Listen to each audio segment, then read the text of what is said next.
Hello बच्चों, मैं आपका विज्ञान शिक्षक कमलेंद्र हूँ।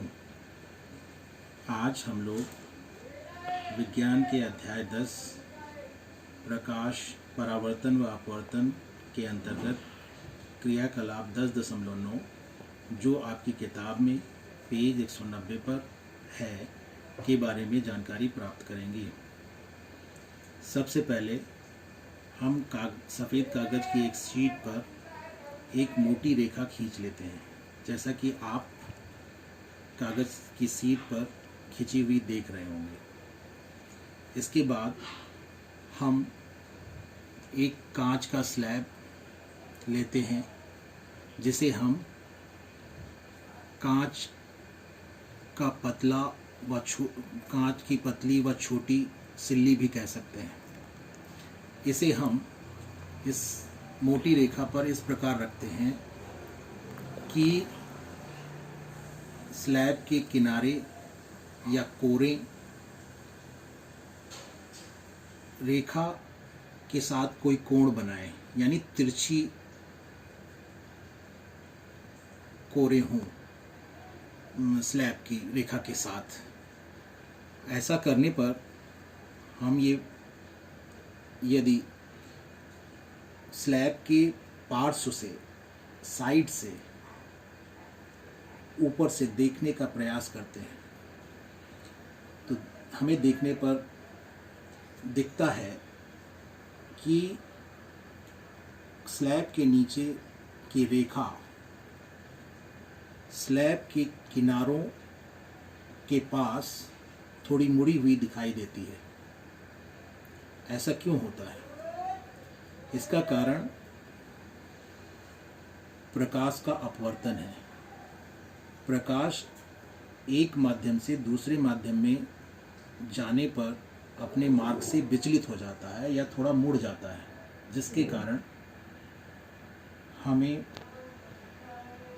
यहाँ पर स्लैब के नीचे की रेखा मुड़ी हुई दिखाई पड़ती है। यहाँ पर प्रकाश की किरणें हवा से कांच के अंदर जा रही हैं, अर्थात यहाँ पर एक माध्यम हवा है और दूसरा माध्यम कांच है, और इन दोनों माध्यमों के पृथक्करण तल पर प्रकाश की किरणें मुड़ जाती हैं और यही प्रकाश का अपवर्तन है।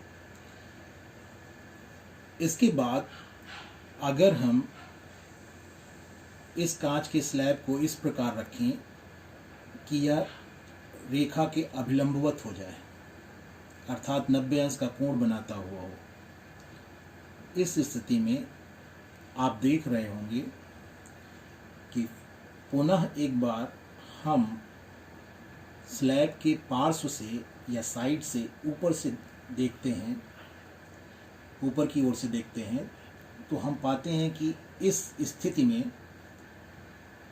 कांच के स्लैब के नीचे जो रेखा है वह एकदम सीधी दिखाई पड़ती है और मुड़ी हुई नहीं प्रतीत होती है। स्टार्ट।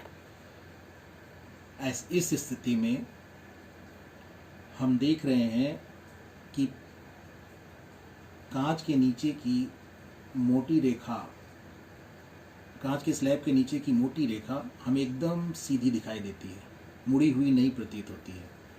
इसका कारण यह है कि इस स्थिति में प्रकाश की किरणें कांच के स्लैब के फलक या पृष्ठ पर अभिलंबवत आपतित हो रही हैं, और इस स्थिति में प्रकाश की किरणें जब एक माध्यम से दूसरे माध्यम में जाती हैं तो बिना मुड़े, बिना विचलित हुए सीधी निकल जाती हैं। इसी कारण हमें यहाँ पर कांच के स्लैब के नीचे की रेखा एकदम सीधी दिखाई पड़ती है। इस स्थिति में प्रकाश का अपवर्तन नहीं होता है। इसके बाद यदि हम इस कांच के स्लैब के ऊपर से स्लैब के नीचे की रेखा को देखने का प्रयास करें तो हम पाते हैं कि कांच के स्लैब के नीचे की जो रेखा है वो कुछ ऊपर उठी हुई प्रतीत होती है। इसके बारे में हमने पिछले वीडियो में जाना था जब हम अपवर्तन के बारे में जानकारी प्राप्त कर रहे थे। यहाँ पर भी प्रकाश के अपवर्तन के कारण ये स्लैब के नीचे की जो रेखा है हमें ऊपर उठी हुई प्रतीत हो रही है। इस क्रियाकलाप में बस इतना ही। धन्यवाद।